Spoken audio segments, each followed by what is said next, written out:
बाकी मुल्क जो अभी न्यूक्लियर पावर नहीं है वो सोचना शुरू कर देंगे कि भाई देखो बचा कौन, सिर्फ नॉर्थ कोरिया। एक ऐसा मुल्क है जिसके पास न्यूक्लियर बम भी है, मिसाइल भी है डिलीवरी के लिए, जो सीधी intercontinental ballistic missile, re entry vehicle भी है। क्योंकि एक री एंट्री व्हीकल होती है मिसाइल के ऊपर लगी होती है जो हीट बर्दाश्त कर सकती है, यानी कि जो गर्मी पैदा होती है री एंट्री से एटमॉस्फेयर के अंदर वो बर्दाश्त कर, वो भी है नॉर्थ कोरिया के पास। उसको तो आप छू नहीं रहे हो, उसके पास तो 100-200 वेपन है। एक मीम चल भी तो रहा है कि एक अकेला आदमी से सब खिलौने पर खेलने कोई राजी नहीं इसके साथ। और जिसके पास नहीं था और जो कह रहा है कि हमने अभी फैसला नहीं लिया है, आपकी भी इंटेलिजेंस कह रही है कि अभी फैसला नहीं लिया था इन्होंने।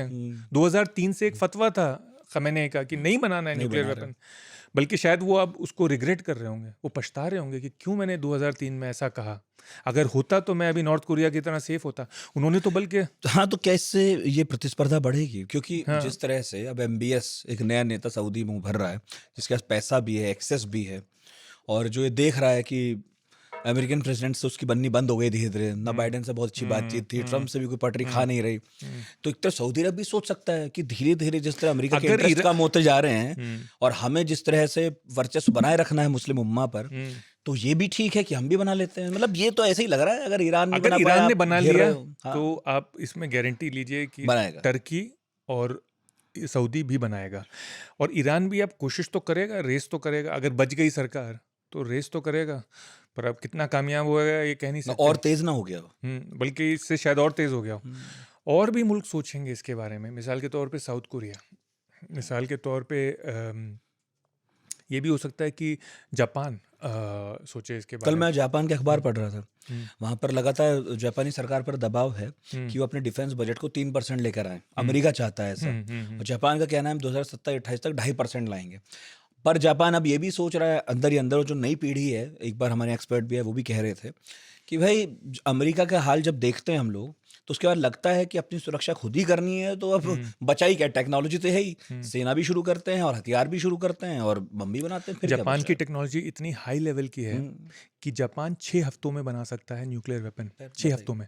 और जापान के पास इतना न्यूक्लियर फ्यूल है, क्योंकि उसके पास इतने सारे न्यूक्लियर प्लांट्स थे, कि वो अगर अभी चाहे तो 300 वेपन अभी बना सकता है। हिंदुस्तान से ज्यादा वेपन जापान अभी बना सकता है 6 हफ्ते के अंदर, शुरू कर सकता है। मतलब 6 हफ्ते के अंदर पहला वेपन आ जाएगा और कुछ महीनों के अंदर बाकी भी आ जाएंगे। हाँ, तो मतलब जो माहौल बना दिया है इन लोगों ने, इजराइल अमेरिका ने, इससे तो फिर यही लग रहा है, मुझे भी यही लग रहा है कि नहीं हो जाए, दुनिया आगे आ जाएगी। मुझे यही लग रहा है। सच बोलूं तो मैं यही सोच रहा हूँ कई दिनों से कि अमेरिका और इजराइल ने क्या कर दिया कि उन्होंने ये दिखाया कि देखो तुम बच नहीं सकते, अगर तुम्हारे पास परमाणु हथियार नहीं है तो तुम बच नहीं सकते। यानी कि अब तो दुआएं दे रहे होंगे हिंदुस्तानी भी और पाकिस्तानी भी कि हमने सही वक्त में बना लिया। भारत पाकिस्तान की लड़ाई 1-1.5 हफ्ते से ज्यादा खींची नहीं पाई। इस बात को एक्सपर्ट कह ही रहे हैं कि दोनों के पास बम ना होते तो लंबी खींचती।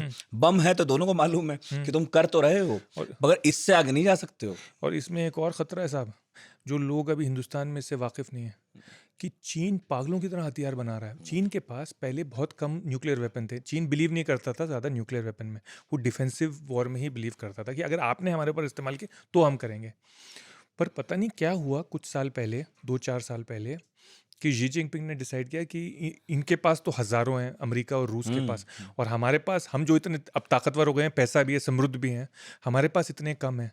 तो उन्होंने 1 साल में 200 वेपन बना लिए। मतलब 1 साल में हिंदुस्तान से ज़्यादा बना लिए। हिंदुस्तान की टोटल जो बनी है पिछले 25-30 साल में वेपन, उससे 1 साल में ज़्यादा बना लिए। और वो कह रहे हैं हम बनाते जाएंगे अब, जब तक हमारे पास हज़ारों नहीं आ जाएंगे। हमारा गोल ये है कि हम हज़ारों बनाएंगे अब, ताकि अमेरिका और रूस से टक्कर ले सकें, क्योंकि जितने हथियार होंगे उतना कम डर होगा। तो और तेज हो गया, तो वो एक और प्रॉब्लम शुरू हो गई।